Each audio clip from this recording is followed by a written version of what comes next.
Good evening. Welcome to World News. I am Wisdom Onyisi. First, the headlines. NLC insists on payment of new minimum wage. WHO to evacuate 1,000 Gaza women and children. Israeli protesters demand Netanyahu to reach hosted deal. And on sport, Debos warns Joshua ahead of rematch. Now the news in details. The Niger State chapter of the Nigerian Labour Congress has insisted on a full implementation of the new minimum wage for the October salary. The union pointed out that it was ready to accept a delayed payment of salary as long as the government approved the new minimum wage. Idris Lafene, chairman Niger NLC, made this known in a chat with newsmen over the weekend, adding that the state NLC had written to the government on their position. Idris said the union would not take anything less than the minimum wage in October. President Bola Tinubu on July 29, 2024 signed the 70,000 naira minimum wage into law after 3 months of negotiation with the labor union. Following the signing of the bill, governors have commenced approving the minimum wage for workers in their respective states. Still, Combined Anti-Kidnapping Unit on October 19, 2024. Dislodging the camp said belonged to the suspect in Nepi Olu West local government area of the state, leading to the arrest of 29 suspects, 25 males and 4 females. He stated that the operation was initiated following the apprehension of a 25-year-old male suspect, Anikuru Anana Emmanuel, at Mbidi in Olu East local government area of the state. The police spokesperson hinted that information obtained from the suspect during cross-examination enabled police operatives to locate and dismantle the rest of the camp. We have you know that a Lagos-based lawyer, Abdul Grani, has filed a Freedom of Information request to the Nigerian National Petroleum Company Limited, demanding details about the state of the country's 4 government-owned refineries. In the request, which was addressed to NNPC Group Chief Executive Officer Mele Kari, Imran sought clarification on the reported 11.3 trillion naira spent on refinery rehabilitation between 2010 and 2024. Imran's letter, dated September 24, 2024, specifically referenced the report by the House of Representatives Ad Hoc Committee on the State of Refineries. The report alleged that the federal government spent over 11 trillion naira rehabilitating the refineries. I beg your pardon. The lawyer asked the NNPC to confirm the accuracy of the figure or provide the correct amount spent on the turnaround maintenance of the Kaduna refinery and order from 2010 to date. Now, when we return, news from other parts of Africa. Stay with us.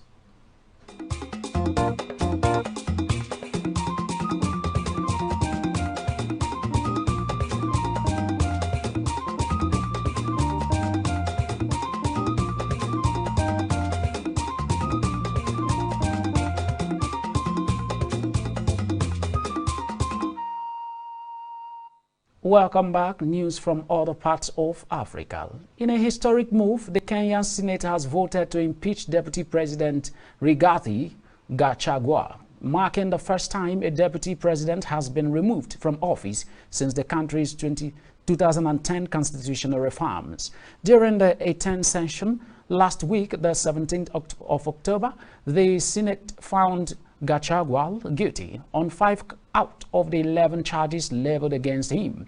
The charges included corruption, money laundering, insubordination, ethnic divisiveness, and undermining the government. The Senate needed to convince him on only 1 charge to secure his removal. The 59-year-old deputy president impeachment follows a similar vote by the National Assembly, where the motion to remove him from office was overwhelmingly passed. Gachagua, who has consistently denied the accusation, was unable to testify in his defense after being hospitalized with severe chest pain. Despite his absence, the Senate proceeded with the vote. President William Ruto, who has had a strained relationship with Gachagua in recent months has not commented on the impeachment. Many Kenyans view the process as politically motivated, with some accusing the government of using the impeachment to distract from the aftermath of recent anti-tax protests that rocked the nation in June and July. We also have you know that Egypt has been certified malaria-free by the World Health Organization, an achievement hailed by the UN Public Health Agency as truly historic. Malaria is as old as Egyptian civilization itself, but the disease that plagued pharaohs now belongs to its history, said WHO Chief Tedros Adhanom Ghebreyesus. Egyptian authorities launched their first efforts to stamp out the deadly mosquito-borne infection disease nearly 100 years. Certification is granted when a country proves that the transmission chain is interrupted for at least the previous 3 consecutive years. Malaria kills at least 600,000 people every year, nearly all of them in Africa. In a statement on Sunday, the WHO praised the Egyptian government and the people for their efforts to end a disease that has been present in the country since ancient times. It said Egypt was the 3rd country to be certified in the WHO's Eastern Mediterranean region, following the United Arab Emirates and Morocco. Now we move to other parts of the world after this break. Stay with us.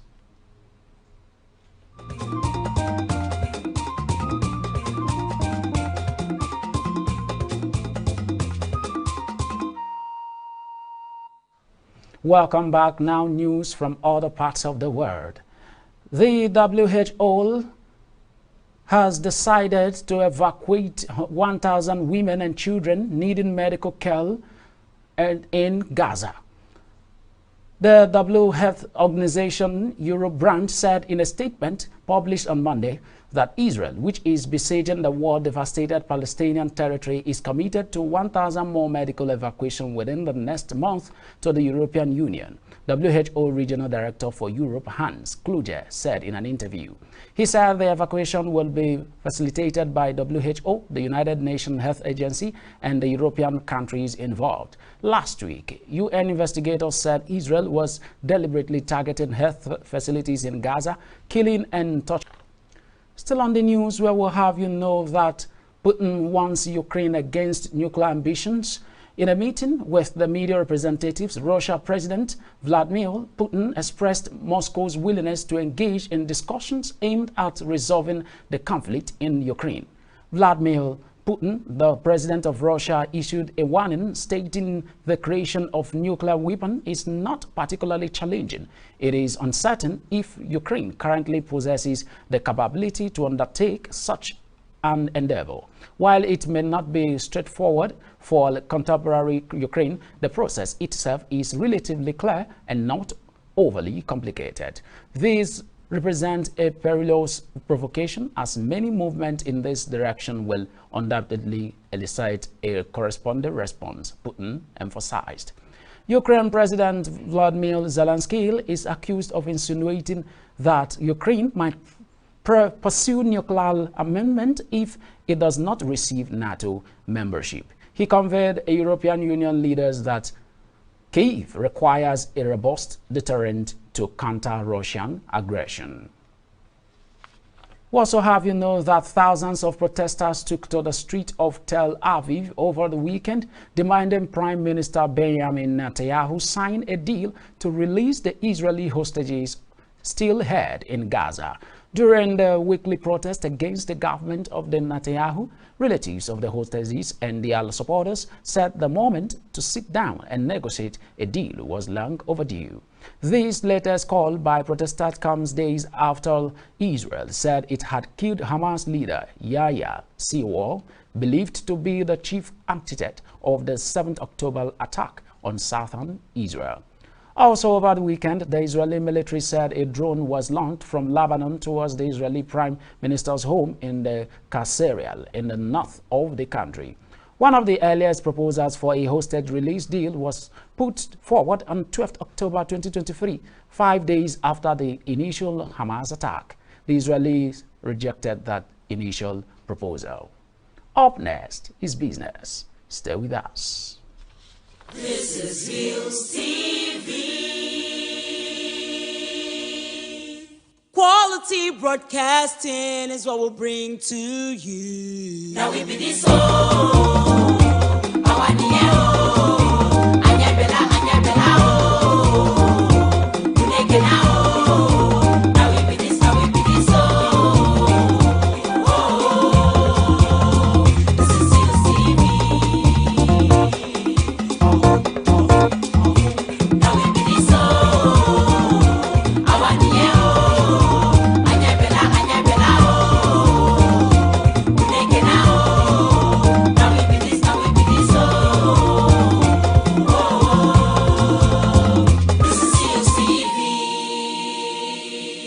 Hillstv, Poker.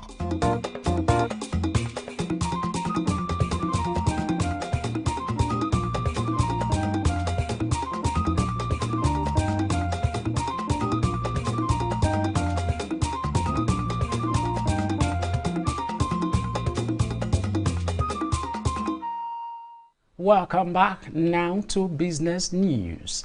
The Nigerian Customs Service said it has generated 4.2 billion naira as a revenue in the first 9 months of 2024. The Controller General of Customs, Bashir Adeniyi, disclosed this in a workshop held in Lagos over the weekend. Adeniyi, represented by the Controller Customs Aerial Controller, Tinkan Island Port Command, Dera Nadi, boasted that the service had already surpassed 2022 and 2023 revenue generation.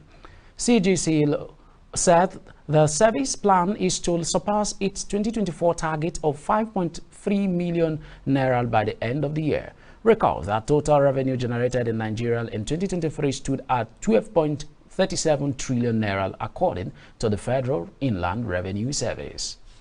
Still on the business news, where we'll have you know that Ghana's monetary policy rate of 27.0% is the highest in Africa, the World Bank has revealed. In its latest October 2024 Africa Pulse report, the World Bank said the Bank of Ghana and other central banks have kept interest rates higher to the anchor inflation expectation properly and secure a smoother path to their inflation target. Central banks in countries that still have double-digit inflation and weakened domestic currencies such as Angola, Nigeria, and Sierra Leone will keep monetary policy rates higher for longer, and in fewer cases, they may increase their policy rates, particularly in countries where inflation rates still have not peaked. Broadly, currency weaknesses, slow fiscal adjustment, and cost pressures are among the factors driving these countries to keep their vital stance for a longer period. For instance, it is said Ethiopia, Ghana, and Nigeria are among the worst performing in Africa this year, and their currencies continue weakening while demand for foreign exchange remains pressing. Still on the business news, well, we'll also have you know that Russia President Vladimir Putin praised the joint GDP of BRICS countries as a plenary session of the bloc's business forum in Moscow over the weekend. Putin noted that the total GDP of the members of the BRICS association is more than $60 trillion, and that its total share in the world gross product confidently exceeds the corresponding indicators of the G7 group. The alliance, with a stated aim of counterbalancing the West-led world order, initially included Brazil, Russia, India, China, and South Africa, but started to rapidly expand this year. Iran, Egypt, Ethiopia, the United Arab Emirates, and Saudi Arabia joined in January. Turkey, Azerbaijan, and Malaysia formally applied, and a number of others expressed desire to join. The Russian leader also touted an exhibition of the Russian Direct Investment Fund dedicated to cooperation with the BRICS countries at the forum. Still to come is sport. Stay with us.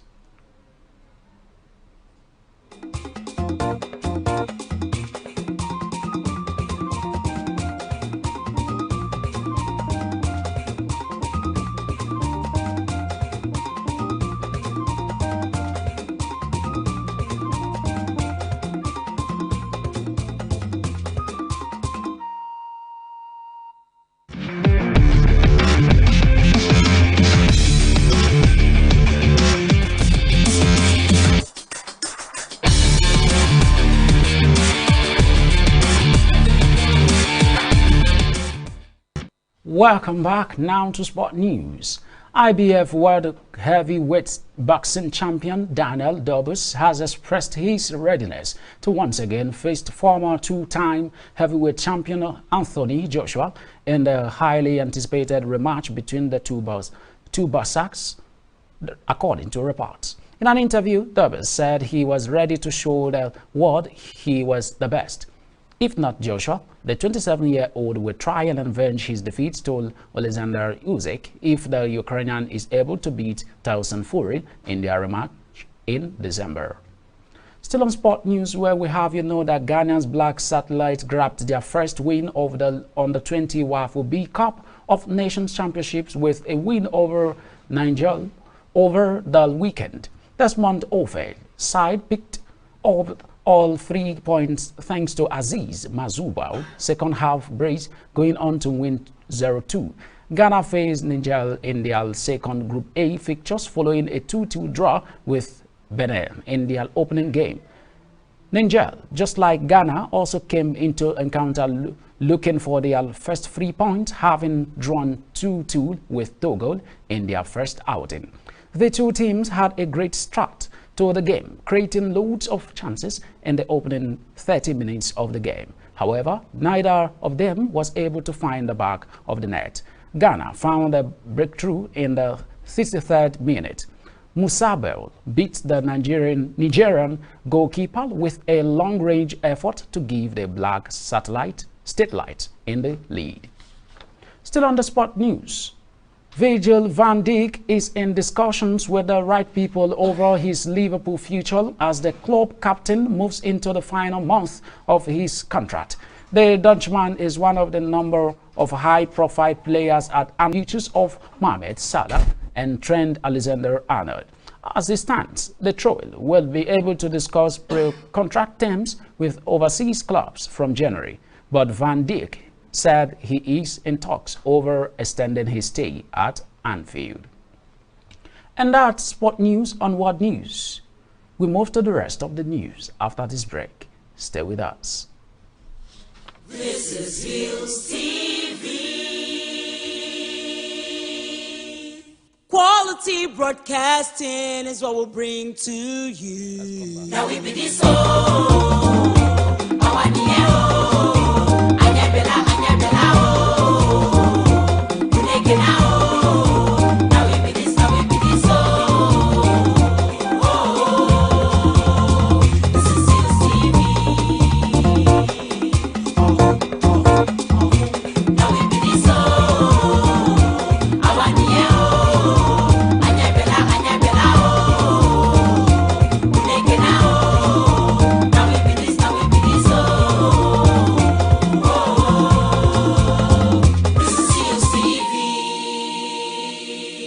Hillstv, Poker.